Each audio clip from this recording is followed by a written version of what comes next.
Mahigit naman sa 40 mga Pinoy abroad nahaharap sa death penalty. Brigada Jigo Custodio, i-brigada mo! Brigada! Live report! Aabot sa 44 na Pilipino sa ibang bansa ang kasalukuyang nahaharap sa parusang kamatayan ayon sa Department of Migrant Workers. 41 sa mga Pilipinong nasa death row ay nasa Malaysia, 2 sa Brunei at 1 sa Saudi Arabia.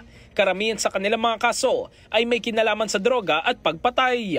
Sa kaso ng isang Pilipina sa Saudi Arabia, napatay niya ang kanyang amo matapos umanong makaranas ng verbal at pisikal na pang-aabuso.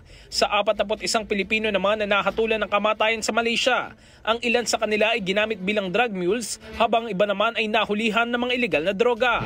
Samantala, ipinagpaliban ng pagbitay sa 2 Pilipino sa Brunei matapos ipataw ang de facto moratorium sa death sentences sa nasabing bansa.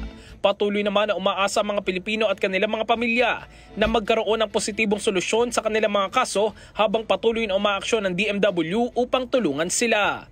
In the heart of changing lives, ito si Brigada Jigo Custodio ng 105.1 Brigada News of Manila, The Music News Authority. Rapido!